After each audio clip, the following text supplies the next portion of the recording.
Alright, now that we understand how the signal travels through the neuron, we now need to understand what happens when that signal reaches the axon terminal. I mentioned in the very first overview that neurons communicate at synapses, which are the sites of signal transmission.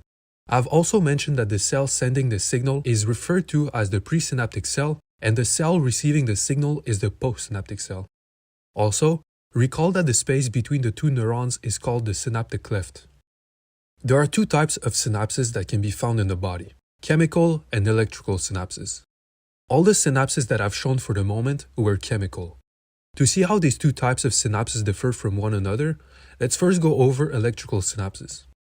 Electrical synapses are found between neurons and between glial cells, and are characterized by the fact that there is a cytoplasmic continuity between the pre- and postsynaptic cells. This continuity is facilitated by gap junction channels. One gap junction channel is made out of two connexons that are each embedded in the membrane of the pre- and postsynaptic cell. One connexon is made out of 6 connexins, hence one gap junction is made out of 2 connexons or 12 connexins. Connexins are a very diverse group of transmembrane proteins. In the human genome, there are about 21 different types of connexin genes, which allows great diversity in the gap junction channels. The two connexons together form one large non-specific pore that allows current to directly flow through. The big diameter pore also allows metabolic signals such as cAMP, small peptides, as well as inorganic anions and cations like calcium to flow through. Because the cytoplasm is continuous through these gap junctions, signaling in electrical synapses can be bidirectional, but due to the diversity of connexins, some gap junctions only allow to flow unidirectionally. Gap junction channels aren't always open, however. Most gap junction channels can close in response to a low pH, elevated calcium, phosphorylation, or voltage. But that depends obviously on the type of gap junction. Another consequence of the continuous cytoplasm is the fact that there is essentially no delay in terms of the response from the postsynaptic cell after a signal is sent from the presynaptic cell. For example, if an action potential travels through the presynaptic cell, and after passing through the gap junction the current from the action potential is above the threshold for the postsynaptic cell, then an action potential can be fired from the postsynaptic cell almost instantaneously. A good example of this synchronized firing occurs in the cardiac muscles, which are cells that make up the muscles of the heart. In this very crude diagram of the cardiac muscles, you can see the cardiac muscle cells, which are connected by these purple bands called intercalated discs. These discs contain gap junction channels that allow the flow of current, metabolites, and etc. to flow through. When action potentials travel through these cells, the small delay in rapid transmission of the signal is propagated in the cardiac muscles with synchronicity and produces rhythmic contractions of the heart. In neurons and glial cells, electrical synapses have functions that are less understood, but regardless, you can see that the very rapid transmission that gap channels provide can be very beneficial depending on the need of the body. Now, when it comes to chemical synapses, there is no continuity in cytoplasm between the two cells, and the synaptic cleft is about 5 to 10 times larger than electrical synapses. To establish some useful terminology on chemical synapses that we will use for the rest of the video, let's go over the general process of how chemical synapses work. Everything begins when the action potential reaches the axon terminal, where neurotransmitters are synthesized and packaged into synaptic vesicles.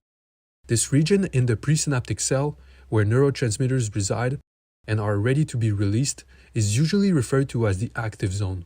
The depolarization carried by the action potential allows to open voltage-gated calcium channels.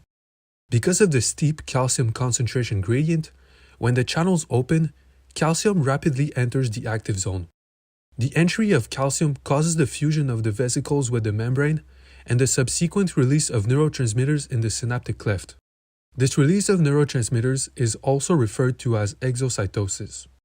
As neurotransmitters diffuse in the cleft, they bind to receptors on the postsynaptic cell, which are located in a region called the postsynaptic density. There are two main types of receptors on which neurotransmitters can bind: ionotropic and metabotropic. Ionotropic receptors are essentially the ligand-gated ion channels that I have introduced when I talked about the general properties of ion channels. When these channels open, The ions that the channel is selective to can flow in or out depending on their driving force.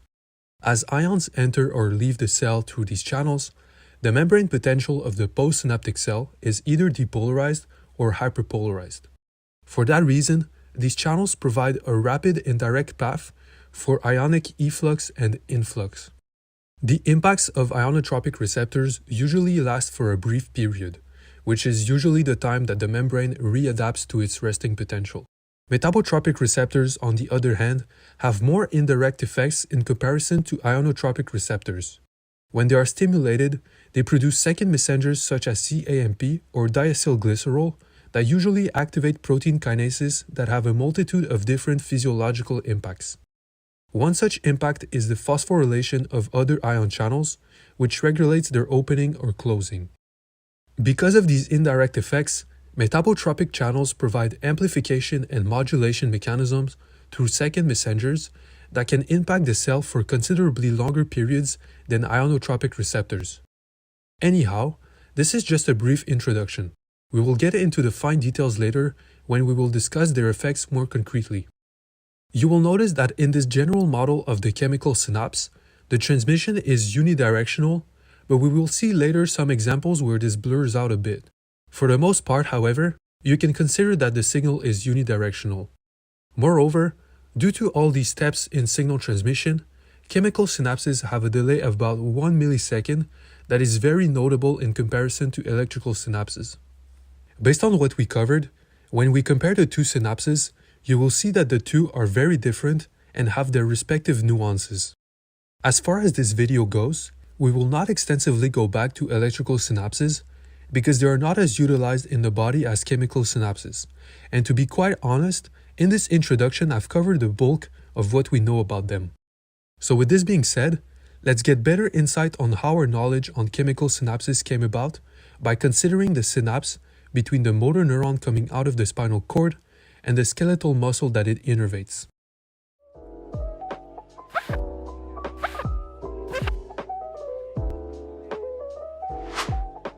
Thank you for watching this video. If there was anything unclear or there was a mistake somewhere in the video, make sure to let me know in the comment section. If you enjoyed this video and found it useful, you can consider leaving a like and subscribing to support the channel. On the right, you will see the informational resources that I've used to produce this video. Thank you again for watching, and I'll see you in our next discussion.